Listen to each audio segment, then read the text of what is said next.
Today I received an email.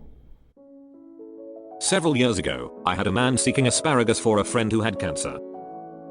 He gave me an article, entitled Asparagus for Cancer, printed in Cancer News Journal, December 1979.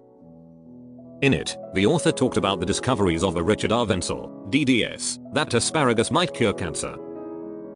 This seems strange since the doctor who supposedly wrote this article is a dentist.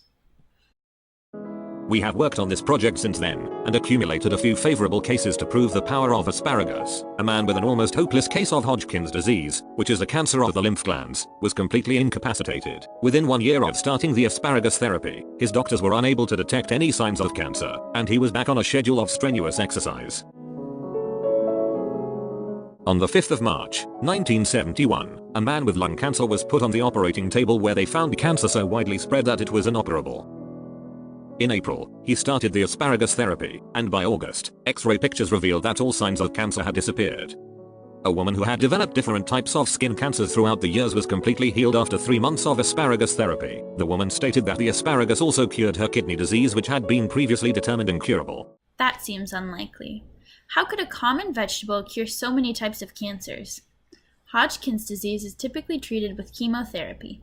Radiation therapy is commonly used for lung cancer treatment. Skin cancer is treated either by freezing the tissue or removing the tissue.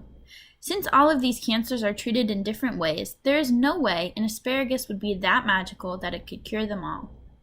I was not surprised at this result, as the Elements of Materia Medica, edited in 1854 by a professor at the University of Pennsylvania, stated that asparagus was used as a popular remedy for kidney stones. He even referred to experiments, in 1739, on the power of asparagus in dissolving stones. Isn't that kind of an old study? We would have even more case histories, but the medical establishment has interfered with our obtaining some of the records. I am therefore appealing to readers to this good news and help us to gather a large number of case histories that will overwhelm the medical skeptic about this unbelievably simple and natural remedy. For the treatment, place cooked asparagus in a blender and liquefy to make a puree, and store in the refrigerator.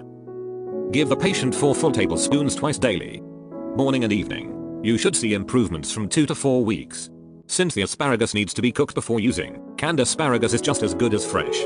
I have corresponded with the 2 leading canners of asparagus, Green Giant and Stokely, and these brands contain no pesticides or preservatives. Now this just sounds like an advertisement for asparagus. Asparagus contains a good supply of protein called histones, which are believed to be active in controlling cell growth. For that reason, I believe asparagus contain what I call a growth normalizer, that acts as a general body tonic. In any regard, asparagus is a harmless substance. The FDA cannot prevent you from using it, and it may do you much good. Why would the FDA want to prevent someone from eating asparagus? It has been reported by the U.S. National Cancer Institute that asparagus is the highest tested food containing glutathione, which is considered one of the body's most potent anticarcinogens and antioxidants.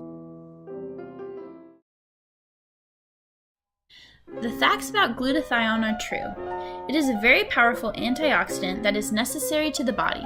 Asparagus also contains very large amounts of it. The only thing that doesn't add up here is how would it work? Glutathione is needed in the immune system to fight diseases. In order for glutathione to be powerful enough to fight cancer and for it to be able to hit all the affected areas, it would need to be in the bloodstream. So eating the asparagus would do absolutely nothing for curing cancer. No wonder there are no legitimate documented cases of asparagus curing cancer. Additional evidence that suggests this study is unreliable is the fact that the dentist isn't even real. The article mentioned is nowhere to be found, and the journal it is written in doesn't even exist. Guess I'll just delete this email.